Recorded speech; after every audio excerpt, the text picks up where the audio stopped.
الحمد لله رب العالمين والصلاة والسلام على رسوله الأمين وعلى آله وصحبه أجمعین اما بعد فاعوذ باللہ من الشیطان الرجیم بسم اللہ الرحمن الرحیم۔ عزیز اور پیاری ماؤں اور بہنوں، السلام علیکم ورحمۃ اللہ وبرکاتہ۔ جیسے کہ ابھی آپ نے سماعت فرمایا، جس عنوان پر میں آج اظہار خیال کرنے جا رہی ہوں وہ ہے اشاعت اسلام اور خواتین۔ عزیز سامعین کرام، اب تک ہم نے عورت کو ماں کے روپ میں دیکھا، خانہ داری کی ذمہ داریوں کو پورا کرتے ہوئے دیکھا، کہیں غزوات میں حصہ لیتے ہوئے دیکھا، اور پھر معاش کی تلاش میں اس کی تک و دو میں بغیر اپنی ذمہ داریوں کو پسے پوش ڈالے ہوئے پورا کرتے ہوئے اس ذمہ داریوں کو بھی دیکھا۔ آئیے آج کے سیشن میں ہم دیکھیں خواتین کا ایک اور روپ، ایک اور کردار جو ایز اے مسلم ایک سب سے اہم کردار ہے، ایک سب سے اہم ذمہ داری ہے، اور وہ ہے اشاعت اسلام یا دعوت اسلام کی ذمہ داری۔ عزیز سامعین کرام، دعوت اسلام یا دین اسلام جو ہے وہ دراصل مساوی طور پر مرد اور عورت دونوں کو ایمان لانے کی دعوت دیتا ہے۔ اللہ رب العالمین نے دونوں کے ذمے جتنی انفرادی عبادات فرائض کی ہیں وہ دونوں کے ذمے اللہ تعالیٰ نے ایکولی طور پر فرض کی ہیں۔ نماز، روزہ، زکوٰۃ، حج جتنا مردوں پر فرض کیا گیا ہے اتنا ہی خواتین پر فرض کیا گیا ہے۔ اس کے علاوہ دین کی اشاعت کی جد و جہد میں بھی یکساں طور پر اللہ تعالیٰ نے پکار لگائی ہے کہ دونوں کو اللہ تعالیٰ کے راستے میں جد و جہد کرنی ہے، چاہے وہ دین کی تعلیمات پر عمل کرنا ہو، اس کا علم حاصل کرنا ہو، یا اللہ تعالیٰ کے سامنے جواب دہ ہونا ہو۔ دونوں کو مساوی طور پر کہا گیا کہ آپ دونوں کو یہ ذمہ داری پوری کرنی ہے۔ دونوں جنس مرد اور عورت ایک ساتھ مل کر باہمی تعاون سے اپنے اعمال میں اضافہ ضرور کر سکتے ہیں، لیکن کوئی ایک جنس دوسرے کے لیے چھٹکارا کا باعث نہیں بن سکتا، اور نہ ہی ایک کی خدمت کا حوالہ دے کر دوسرا چھٹکارا حاصل کر سکتا ہے۔ اسلام میں اعمال کا ٹرانسفر جو ہے یہ بالکل ممکن نہیں ہے۔ جو کام عورت کرتی ہے وہ اس کے لیے ہے، اور جو کام مرد کرتا ہے وہ اسی کے لیے موجود ہے۔ اسی لیے قرآن میں جن الفاظ کا استعمال کیا گیا اگر آپ غور کریں تو اللہ تعالیٰ کہتے ہیں یا ایھا الناس، یا پھر یا ایھا الذین آمنو، کہ اے وہ لوگوں جو ایمان لے کر آئے ہو، یا اے لوگوں کے نام سے یاد کیا گیا، اے مردوں یا اے خواتین نہیں کہا گیا، بلکہ جنرلی طور پر کہا گیا اے وہ لوگوں جو ایمان لے کر آئے ہو۔ اسی لیے حدیث مبارکہ میں ہم دیکھتے ہیں کہ اللہ کے رسول صلی اللہ علیہ وسلم نے ارشاد فرمایا کہ اے محمد صلی اللہ علیہ وسلم کی بیٹی فاطمہ اور اے رسول صلی اللہ علیہ وسلم کی پھوپھی صفیہ، دوزخ سے چھٹکارا پانے کی کوشش کرو، کیونکہ میرا رشتہ تمہارے لیے خدا کے ہاں مفید نہیں ہو سکتا۔ یعنی کہ صرف اس لیے کہ آپ کے ابو یا آپ کا بھتیجا نبی کریم صلی اللہ علیہ وسلم ہے، آپ کو دوزخ سے بالکل چھٹکارا نہیں مل سکتا، بلکہ آپ کو اپنے اعمال کے بلبوتے ہی پر جنت مل سکتی ہے اور دوزخ سے چھٹکارا مل سکتا ہے۔ قرآن اور حدیث کا مطالعہ اگر ہم کہیں تو ہماری زندگی کا جو مقصد ہے وہ واضح طور پر ہمیں ملتا ہے۔ سورہ آل عمران کی آیت نمبر 110 میں اللہ تعالیٰ ارشاد فرماتے ہیں کنتم خیر امۃ اخرجت للناس تأمرون بالمعروف وتنہون عن المنکر وتؤمنون باللہ، کہ تم وہ بہترین امت ہو، فرمایا گیا تم وہ بہترین امت ہو جسے برپا کیا گیا ہے نوع انسانی کے لیے، تم حکم دیتے ہو نیکی کا، روکتے ہو بدی سے، اور ایمان رکھتے ہو اللہ رب العالمین پر۔ پھر فرمایا گیا سورہ فصلت کی آیت نمبر 33 میں ومن احسن قولا ممن دعا الی اللہ وعمل صالحا وقال اننی من المسلمین، فرمایا کہ اس شخص سے اچھی بات اور کس کی ہوگی جس نے اللہ کی طرف بلایا اور نیک عمل کیا اور کہا کہ میں مسلمان ہوں۔ یہاں پر اللہ تعالیٰ نے کوئی اسپیسیفکیشن نہیں کیا کہ یہ شخص کہے کہ میں ایک مرد ہوں یا پھر یہ کہے کہ میں ایک عورت ہوں، بلکہ کہا گیا کہ ہر وہ انسان جو اللہ تعالیٰ کی طرف بلاتا ہے اور نیک عمل کرتا ہے اور کہتا ہے کہ وہ مسلمان ہے، وہی شخص دراصل سچا ہے۔ پھر سورہ اعلیٰ کا اگر ہم مطالعہ کریں تو اللہ تعالیٰ آیت نمبر 9 اور آیت 10 میں ارشاد فرماتے ہیں فذکر ان نفعت الذکری سیذکر من یخشی، کہ آپ تذکیر کیجئے اگر تذکیر فائدہ دے، جس شخص کے دل میں خدا کا خوف ہوگا وہ اس سے ضرور فائدہ اٹھائے گا۔ تو ایسے ہی اور قرآن کی مختلف آیات کا اگر ہم مطالعہ کریں تو اس میں ہم دیکھتے ہیں کہ اللہ رب العالمین نے دین کی اشاعت کو انسان کی زندگی کا مقصد بتایا ہے۔ انسان کی زندگی کا مقصد بتایا گیا کہ اللہ کے دین کو اللہ کی سرزمین پر نافذ کرنا ہے، اور یہ دونوں کی ذمہ داری ہے۔ صرف یہ کہہ کر عورت چھٹکارا حاصل نہیں کر سکتی کہ وہ صنف نازک ہے یا مرد کی تابع فرمان ہے یا پھر اس کے پاس کمزور جسم ہے، یہ کہہ کر وہ اپنی ذمہ داری سے بالکل بری الزمہ نہیں ہو سکتی۔ اگر مرد کا کام عورت کے لیے قبول کیا جاتا یا عورت کا کام مرد کے لیے قبول کیا جاتا تو ہمیں ویسی مثالیں نہیں ملتی جو ابھی میں آپ کے سامنے رکھوں گی۔ سب سے پہلی مثال ہم دیکھتے ہیں نوح علیہ السلام کی، کہ نوح علیہ السلام صدیوں تک مشقت کرتے رہے، کئی سالوں تک مشقت کرتے رہے، 950 سال تک انہوں نے عبادت کی، لیکن اس کے باوجود ان کی بیوی جو ہے وہ اس جو سیلاب آتا ہے اس میں غرقاب ہو جاتی ہے۔ پھر لوط علیہ السلام کی اگر ہم مثال لیں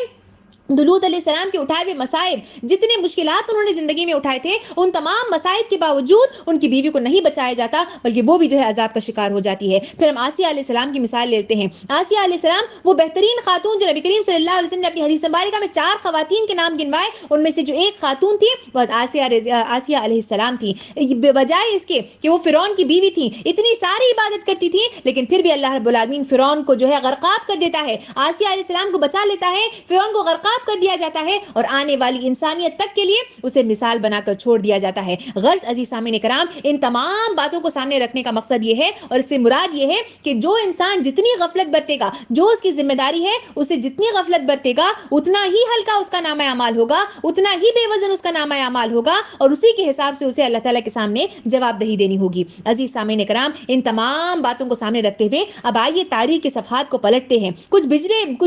پچھلے گزرے ہوئے خواتین کی زندگیوں پر نظر ڈالنے کی کوشش کرتے ہیں اور دیکھتے ہیں کہ آخر خواتین نے اسلام کی اشاعت کس طرح سے کی، اسلام کی دعوت کا پیغام کس طرح سے لوگوں تک پہنچایا۔ کبھی انہوں نے اپنے علم کے ذریعے سے، کبھی اپنی حکمت کے ذریعے سے، کبھی اپنے اخلاق کے ذریعے سے، کبھی اپنے کردار کے ذریعے سے، کبھی اپنے آراء و عرفہ سیرت کے ذریعے سے، کبھی اپنے قلم کے ذریعے سے، کبھی اپنی رائٹنگ کے ذریعے سے، کبھی اپنے کلام کے ذریعے سے، کبھی اپنی بات چیت کے ذریعے سے خواتین نے یہ ثابت کر دیا کہ اگر وہ چاہیں تو اشاعت اسلام کا کام وہ یقیناً کر سکتی ہیں، ضرور کر سکتی ہیں۔ آئیے دیکھتے ہیں چند مثالیں خواتین کی زندگیوں کی، کچھ بہترین مثالوں پر نظر ڈالنے کی کوشش کرتے ہیں۔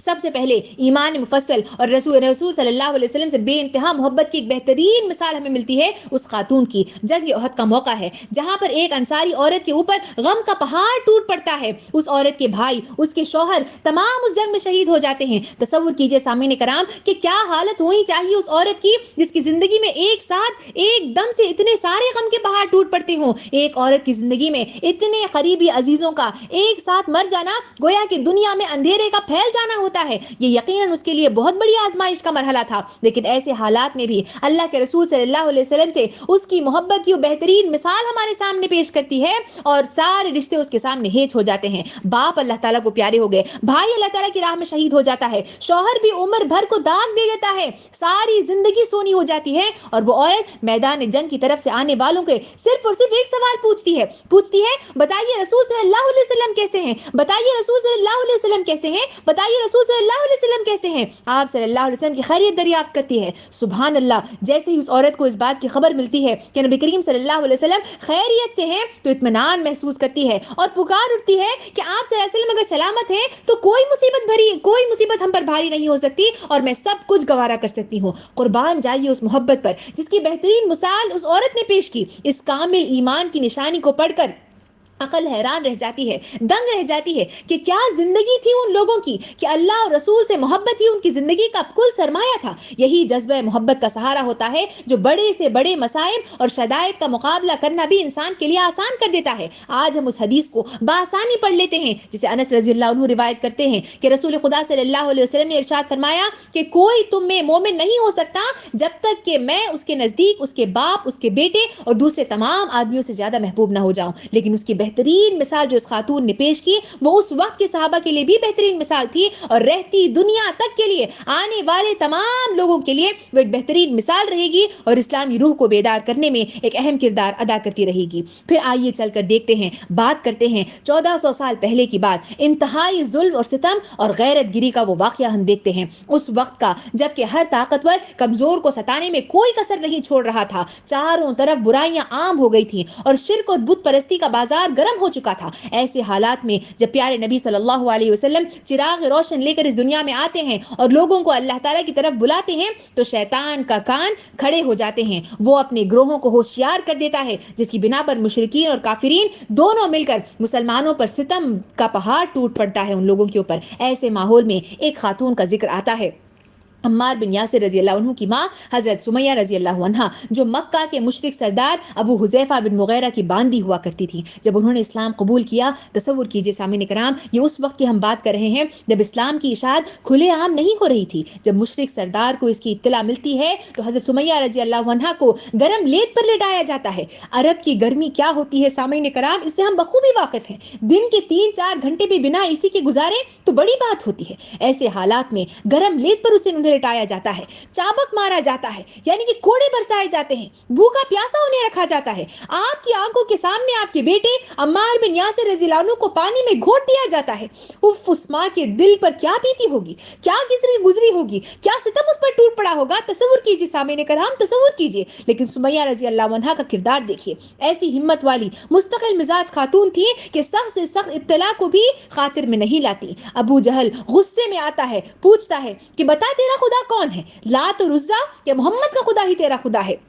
باخدا وہ پکار اٹھتی ہے، احد احد احد پکار اٹھتی ہے۔ ابو جہل تیغ میں آ جاتا ہے، اپنا بھرچا مارتا ہے اور آپ کا خون، اسلام کی پہلی شہید خاتون کا خون اس دنیا میں رواں ہو جاتا ہے۔ سبحان اللہ، سلام ہو شہید خاتون پر۔ ایسی مثال قائم کرنے سے لوگوں کے دلوں میں یہ سوال پیدا ہو گیا کہ یہ کیسا دین ہے جو مشکل سے مشکل اوقات میں بھی لوگوں کو اس پر قائم رکھتا ہے، اس پر ثابت قدم رکھتا ہے۔ اور یہی وہ سوچ تھی، یہی وہ فکر تھی، یہی وہ جذبہ تھا جس نے اشاعت اسلام میں بہت اہم کردار ادا کیا۔ پھر آگے چل کر ہم دیکھتے ہیں ایک مرتبہ کا ذکر آتا ہے کہ حضرت سلمان فارسی رضی اللہ عنہ ایک غریب مسکین اعرابی کو لے کر حضرت فاطمہ الزہرا رضی اللہ عنہ کے گھر لے کر جاتے ہیں اور کہتے ہیں کہ خوراک کا کچھ انتظام کریے، یہ غریب اعرابی بھوکا ہے۔ اس پر حضرت فاطمہ رضی اللہ عنہ فرماتی ہیں کہ اے سلمان، خدا کی قسم ہم سب کا تیسرا فاقہ ہے، یعنی کہ 3 دن سے ہم بھوکے ہیں۔ پھر فرماتی ہیں کہ دونوں بچے بھی میرے بھوکے ہیں اور بھوک کے مارے وہ دونوں سو چکے ہیں، لیکن ایسے حالات میں بھی حضرت فاطمہ رضی اللہ عنہ کا طرز عمل آپ دیکھیے۔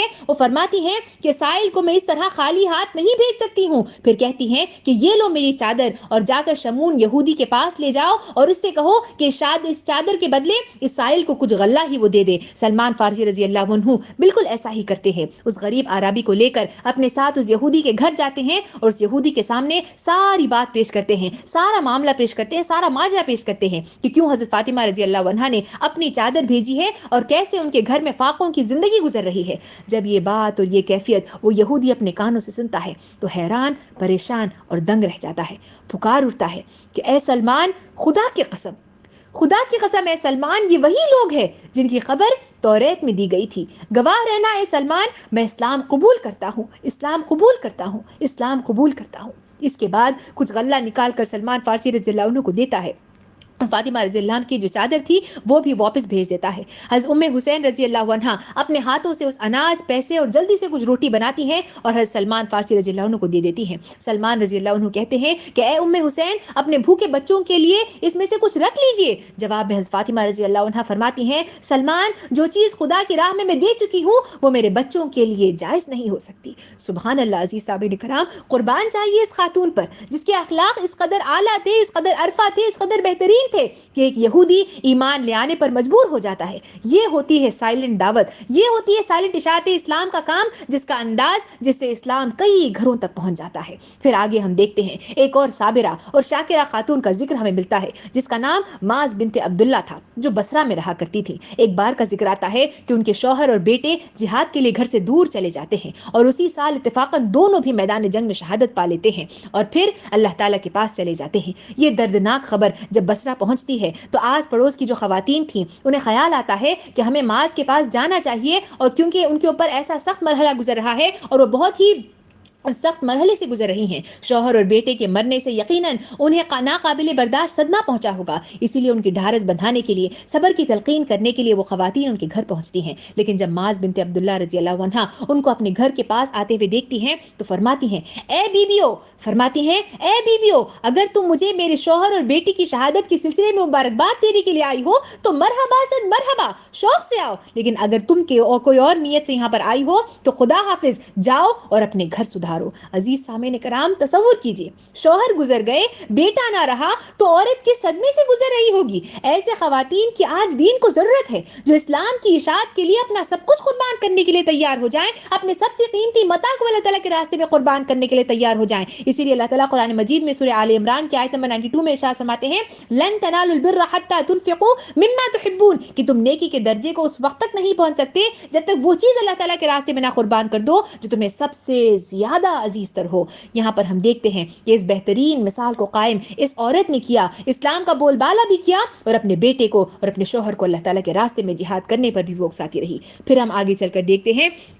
ایک اور جرت ایمانی کی بہترین مثال ایک خاتون کی ہمیں ملتی ہے، اکرمہ بنت الارش کی، جو تھی ایک معمولی ہی خاتون، ایک معمولی ہی عورت تھی، لیکن اپنے سینے میں ایک ایسا بے باک دل ان کے پاس تھا، اللہ سے، سچائی سے، امر سے بے انتہا محبت رکھنے والی یہ خاتون تھی۔ جب وہ صوبہ کے گورنر سے کچھ شکایت انہیں ہو جاتی ہے تو صوبہ کے گورنر کی شکایت کو لے کر خلیفہ وقت حضرت معاویہ رضی اللہ عنہ کے پاس ان کے دربار میں پہنچتی ہیں اور ان کی زیادتیوں کے بارے میں بے باکانہ طریقہ طور پر کہتی ہیں کہ اے امیر المومنین، ہم پر پر ظلم اور زیادتی کی انتہا ہو گئی ہے. اس سے پہلے ہمارے مالداروں سے زکوٰۃ لے کر ہمارے غریبوں میں تقسیم کر دی جاتی تھی, لیکن اب ایسا نہیں ہوتا. نہ محتاج کی محتاجی دور ہوتی ہے, نہ شکستہ حال کی شکستگی دور ہوتی ہے. اگر ایسا آپ کے حکم سے ہوتا ہے تو توقع ہے کہ آپ متنبہ ہو جائیں گے اور توبہ کر لیں گے. اور اگر آپ کی رائے اور مشورے کو لے کر اس میں کوئی دخل نہیں ہے بلکہ گورنر ہی کی منمانی ہے, تو پھر یہ آپ جیسے ذمہ دار شخص کے لیے ٹھیک نہیں ہے, بلکہ نیک امانتدار لوگوں کو چھوڑ کر آپ ظالموں کو یا خائنوں کو حاکم بنا کر چھوڑ دیں. سبحان اللہ, قربان جائیے اس عورت کی جرأت ایمانی پر.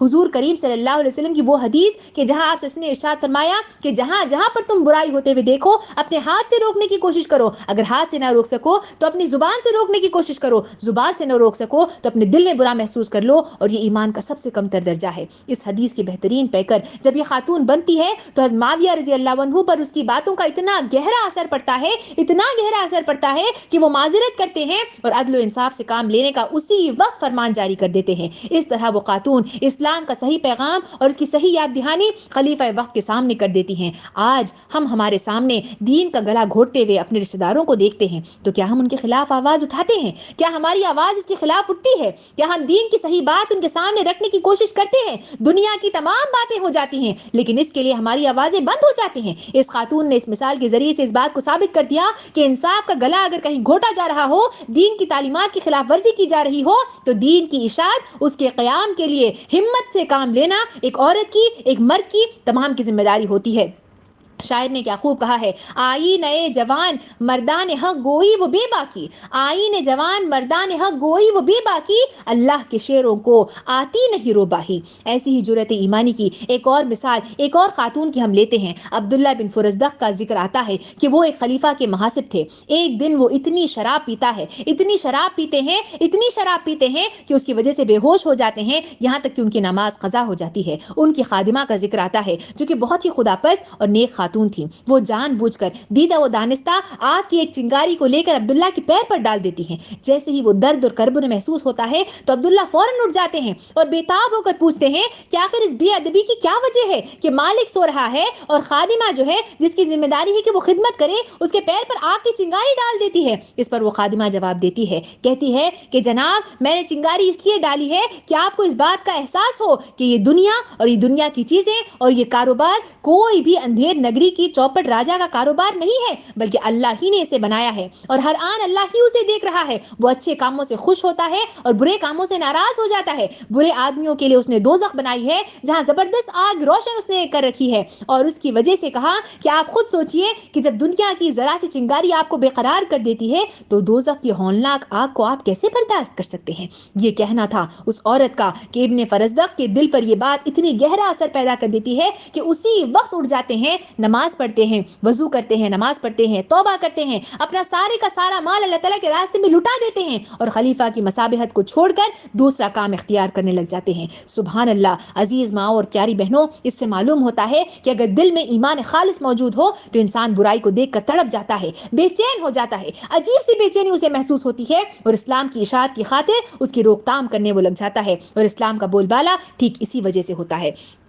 پھر ہم آگے چل کر دیکھیں, عبداللہ بن خالد کی روایت ہمیں ملتی ہے کہ ایک مرتبہ ہارون رشید ایک بہت بڑے بادشاہ گزرے ہیں. ان کے دور خلافت میں رومی بلاد اسلامیہ پر حملہ کرتے ہیں اور چند مسلمان عورتوں کو بھی اس میں قید کر لیا جاتا ہے. لوگ منصور بن عمار سے کہتے ہیں کہ آپ لوگوں کے اندر رومیوں کے خلاف جنگ کرنے کے لیے ان کو آمادہ کریے تاکہ رومیوں پر ہم جا کر حملہ کر سکیں. اسی جوش اور ولولے کو ان لوگوں میں اجاگر کرنے کے لیے منصور بن عمار ایک روز لوگوں کے سامنے ایک مجموعہ, بڑا سا مجموعہ کھڑا ہوتا ہے, سامنے کھڑے ہوتے ہیں, تقریر کرنے لگ جاتے ہیں, جذبات کو اجاگر کرنے لگ جاتے ہیں کہ اچانک سے دوران تقریر کوئی ایک لفافہ ان تک پہنچتا ہے. جب اس لفافے کو کھولتے ہیں تو دیکھتے ہیں کہ اس میں ایک خط ہے, اور وہ خط میں جو ہے ایک عورت کا لکھا ہوا ہوتا ہے. خط میں لکھا ہوا ہوتا ہے کہ میں ایک پردہ نشین خاتون ہوں, رومیوں نے جو کچھ مسلمانوں کے ساتھ کیا ہے مجھے اس کی اطلاع مل چکی ہے. بے انتہا افسوس ہوا مجھے یہ بات سن کر, میں تو اور کچھ نہیں کر سکتی, البتہ میرا جی چاہتا ہے کہ اپنے سر کے بال آپ کی خدمت میں پیش کر دوں کہ شاید کوئی غازی اس بال کے ذریعے سے اپنا گھوڑا باندھ باندھ لے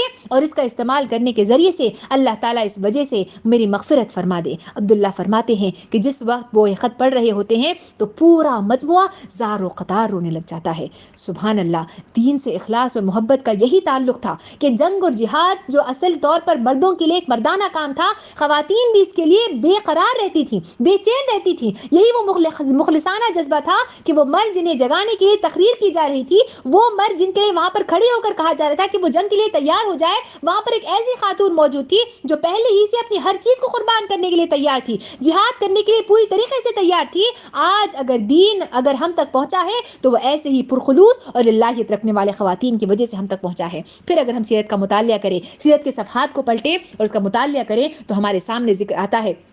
حضرت اسماء بنت ابو بکر رضی اللہ عنہا کا وہ واقعہ ہمارے سامنے پیش ہوتا ہے۔ آپ رضی اللہ عنہا کو مشرکین سے سخت نفرت تھی، بہت زیادہ نفرت تھی، آپ انہیں ناپسند فرماتی تھیں۔ ایک بار کی بات ہے کہ ان کی ماں ام ایمن رضی اللہ عنہا جو اس وقت مسلمان نہیں ہوئی تھی، ام رومان رضی اللہ عنہا جو اس وقت مسلمان نہیں ہوئی تھی، وہ آتی ہے اپنی بیٹی سے ملنے کے لیے، مدینہ آتی ہیں اور اپنے ساتھ اپنی بیٹی کے لیے کچھ تحفے بھی لے کر آتی ہیں۔ لیکن چونکہ حضرت اسماء رضی اللہ عنہا مشرکین سے بے انتہا نفرت کیا کرتی تھی، اسی بنا پر وہ ان کے پاس تحفے لینے سے دور ہٹ جاتی ہیں، یہاں تک کہ وہ اپنی ماں کو اپنے گھر کے اندر ٹھہرنے کا موقع بھی نہیں دیتی اور ام ایمان رضی اللہ عنہا اس طرح وہاں سے رخصت ہو جاتی ہیں۔ یہ بات حضرت اسماء رضی اللہ عنہا کو بہت ستاتی ہے، وہ بے چین سی ہو جاتی ہیں اور اسی بے چینی کی وجہ سے نبی کریم صلی اللہ علیہ وسلم کی خدمت میں حاضر ہوتی ہیں، کہلا بھیجتی ہیں تو اللہ کے رسول صلی اللہ علیہ وسلم فرماتے ہیں کہ اے اسماء، وہ تمہاری ماں ہے، ان کے تحفے کو قبول کرو اور عزت کے ساتھ ان کے ساتھ پیش آؤ۔ اور پھر آپ صلی اللہ علیہ وسلم قرآن کی چند آیات تلاوت فرماتے ہیں جن کا ترجمہ کچھ اس طرح سے ہے کہ جو لوگ تم میں سے دین کے بارے میں نہیں لڑتے اور انہوں نے تم کو گھروں سے باہر نہیں نکالا ہے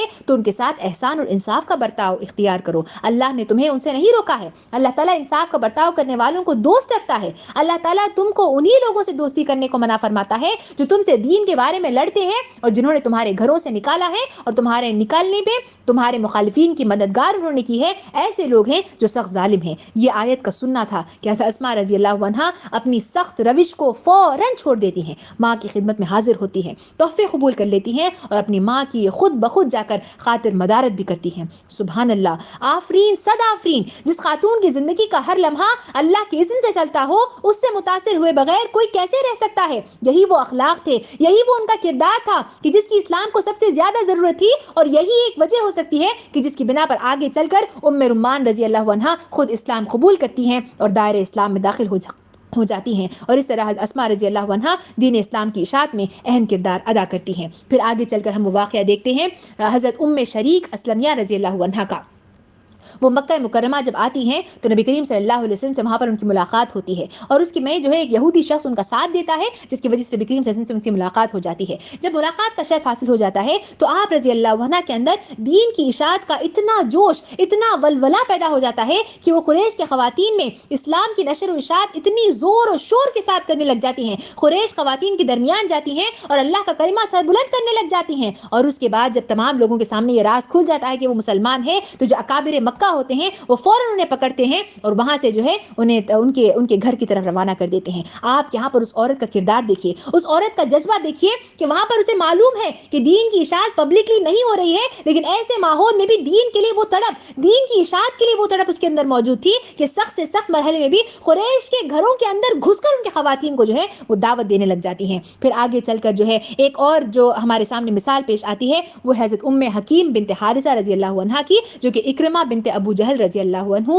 کی بیوی تھی۔ یہ اس وقت کی بات ہے جب دونوں مسلمان نہیں ہوئے تھے۔ ام حکیم رضی اللہ عنہ نے اپنے خاوند سے وہ بے انتہا محبت کرتی تھی، لیکن حضرت اکرمہ رضی اللہ عنہ اس وقت اپنے والد ابو جہل کے اثر کی وجہ سے مسلمان نہیں ہو رہے تھے۔ حضرت ام حکیم رضی اللہ عنہ اپنے خاوند کو سمجھانے کی پوری کوشش کرتی تھی، اور جتنی بھی وہ کوشش کرتی تھی مسلسل طور پر کوشش کیا کرتی تھی کہ کسی نہ کسی طریقے سے وہ اپنے شوہر کو دائرہ اسلام میں لے کر آ جائیں، لیکن ان کا شوہر کبھی ان کا مذاق اڑایا کرتا تھا تو کبھی طرح طرح کی گالیاں کئی طریقے سے انہیں تنگ کیا کرتا تھا۔ جب فتح مکہ کا واقعہ پیش آتا ہے تو اکرمہ رضی اللہ عنہ بھاگ کر یمن کی طرف چلے جاتے ہیں، لیکن یہاں پر آپ ان کی نیک بیوی کا طرز عمل دیکھیے جو اپنے شوہر کے لیے امن کی درخواست نبی کریم صلی اللہ علیہ وسلم کے پاس کرتی ہیں اور اس کے بعد خود یمن پہنچتی ہیں، اپنے خاوند کو بڑی مشکل سے مسلمان ہونے پر راضی کرتی ہیں اور انہیں لے کر خود نبی کریم صلی اللہ علیہ وسلم کی خدمت میں حاضر ہوتی ہیں۔ سبحان اللہ، سامعین کرام، اس عورت کی تڑپ کو دیکھیے، یہ کیسا اضطراب تھا کہ یہ عورت اتنا لمبا سفر طے کرتی ہے، شوہر کو آخر آخرکار دین اسلام کی روشنی سے مالا مال کر دیتی ہے۔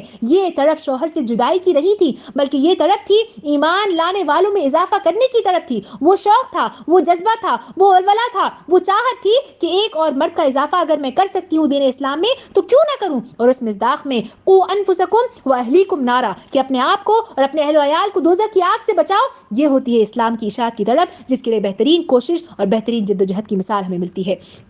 پھر اگر ہم آگے تاریخ کا مطالعہ کریں، اس کے صفحات کو ٹٹولیں، تو ایک چھوٹی سی ننھی سی کم سن 11 سال کی لڑکی کا ذکر ہمیں ملتا ہے، جس کا نام تھا فاطمہ بنت عبداللہ۔ واقعہ ہے جنگ طرابلس کا، جب آتالیوں نے ترکوں کے اوپر حملہ کیا تھا اور ایک جنگ ہو رہی تھی، سخت معرکہ پیش آ رہا تھا، دھوپ توپوں کے دہانے وہاں پر کھلے ہوئے تھے، ہر طرف آگ اور بارود کی بارش ہو رہی تھی۔ ایسی ہولناک صورتحال تھی کہ بڑے بڑے نوجوان بہادر پہلوان میدان جنگ کا نام سن کر تھر تھر کانپ رہے تھے۔ کیسے کیسے نوجوان موت کی گھاٹی میں تڑپتے ہوئے پڑے تھے۔ جب یہ بات اس ننھی سی 11 سال کی بچی کو معلوم ہوتا ہے تو وہ سمجھ جاتی ہے کہ یہ وقت گھر بیٹھنے کا نہیں، ہرگز نہیں ہے۔ میری قوم پر مصیبتوں کا پہاڑ ٹوٹ پڑا ہے اور شیطان چراغ مصطفیٰ کو بجھانا چاہتا ہے۔ ذرا سی غفلت کرنے سے ساری قوم برسوں تک کے لیے غلام بن جاتی ہے۔ یہی تصور سے وہ کانپ اٹھتی ہے۔ وہ سوچتی ہے کہ مسلمان غلامی کرنے کے لیے پیدا نہیں کیا گیا، بلکہ اسے تو دین کا پیغام لوگوں کے گھروں گھروں تک پہنچانا ہے۔ اگر وہ غلام بن گئے تو یہ کام کون کر پائے گا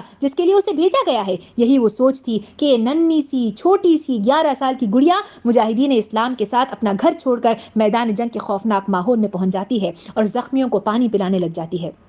عزیز سامعین کرام، تصور کیجئے آگ کی، خون کی، بارود کی اس خوفناک وادی میں وہ اپنی چھوٹی سی ننھے سے ہاتھوں سے مشک لے کر ادھر ادھر گھوم رہی ہوتی ہے۔ جہاں جہاں العطش العطش کی آواز اسے آ رہی ہوتی ہے، اس کے کانوں میں پڑ رہی ہوتی ہے، وہ سخت سے سخت معرکے میں بھی بے خوف ہو کر،